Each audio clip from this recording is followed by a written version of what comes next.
Hello guys, welcome back to the Escapades. So in this video I'm going to be showcasing how a person with disability can open a free account and also get the disability card from eCitizen, which is a free application process. So you have to log in into a eCitizen account and proceed on to the National Council of Persons with Disability, NCPWD, whereby you're going to apply for the card of disability if you have a child or someone with disability.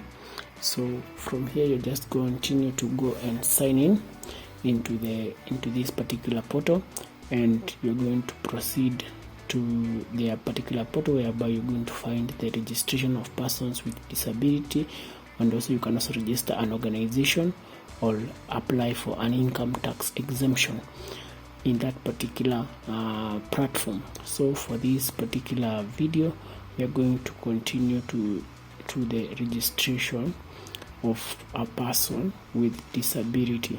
So as I had said earlier, you can apply for a minor or someone who is over 18 years so that they can get the card that showcases that they have a particular disability. So in this particular section we'll continue on to where you're going to continue with the registration so that we can continue with this registration. So in this particular section we're going to register a minor as a person with the disability, whereby we're going to write their name, their middle name, their surname, their date of birth, their gender, their nationality, their identification. You can either use a birth certificate, and if the person is over 18 you can use their ID number. From there you're also going to indicate their ethnicity and also their birth certificate number as shown below. So as you can see, it's quite straightforward. You just have to indicate all the necessary documents as shown below. The date of birth, for that case the date of birth was 2025 4/01. We're also going to indicate the gender. You can either be male, female or intersex. So for this case we're going to indicate as female. The nationality is she is a Kenyan girl, so we're just going to indicate that there, and also the ethnicity. From there we are going to go to the address section, whereby we'll indicate the home county, the sub county, the home location and the sub location.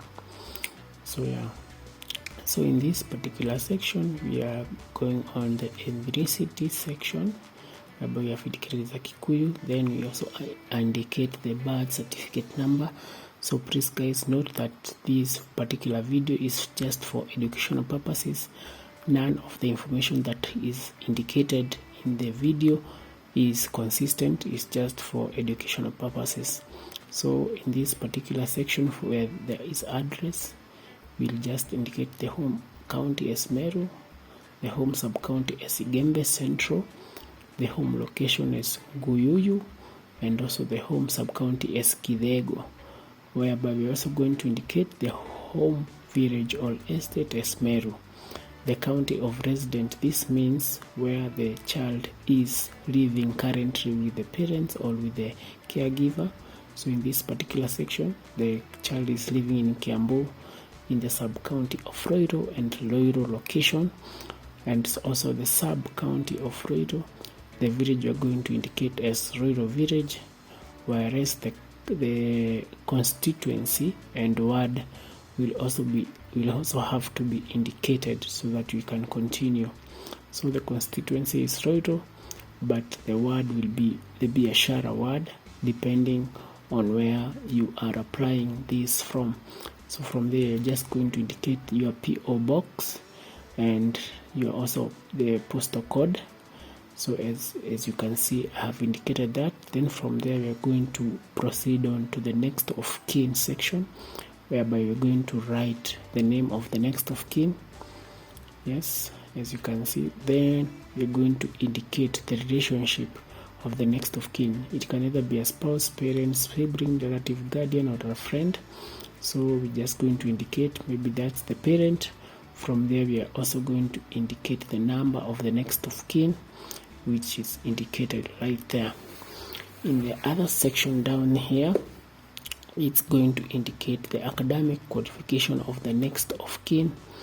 So we're going to indicate the highest qualification. If you have reached the KCPE, KCSE, or the university, you're going to indicate it there. So for this case, the parent or the guardian has reached the secondary level, and we're going to indicate that there.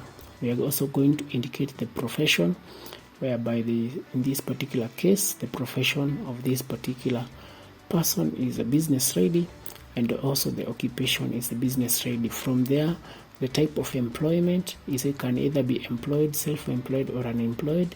In this case, is self-employed. Then, are you registered with any Inua Jamii program?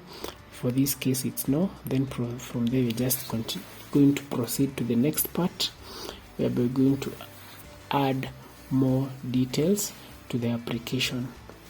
So let's just continue to the next part.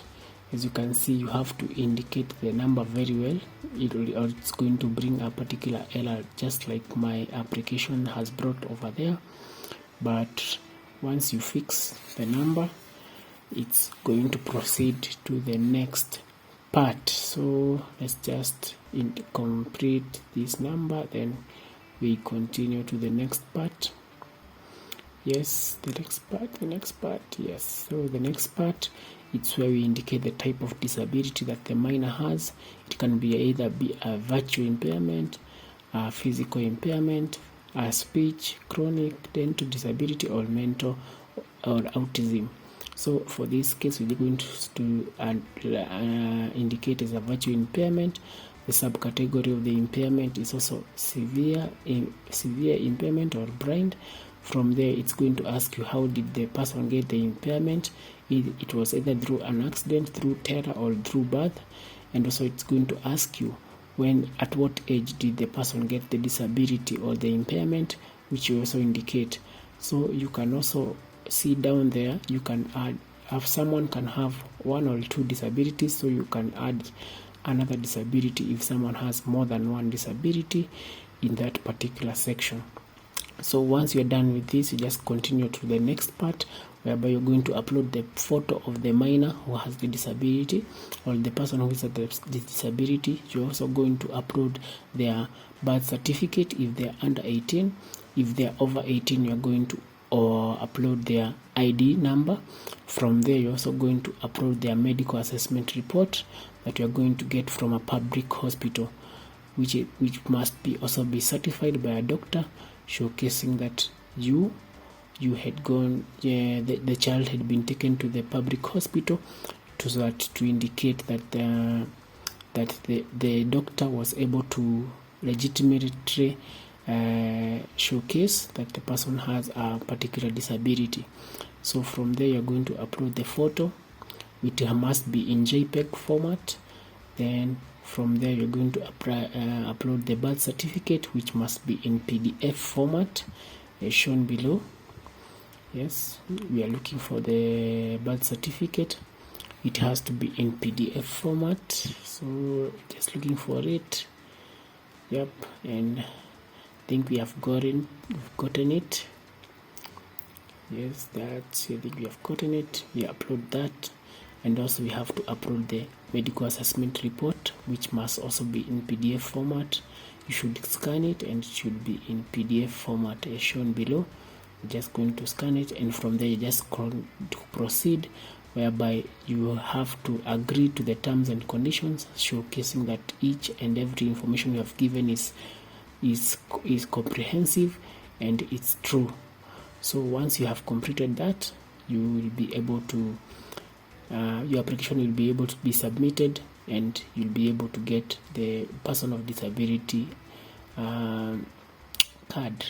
So it takes about 2 to 3 days to be complete. So I hope you have enjoyed this video, and until next time guys, goodbye, and don't forget to subscribe to the channel. Thank you.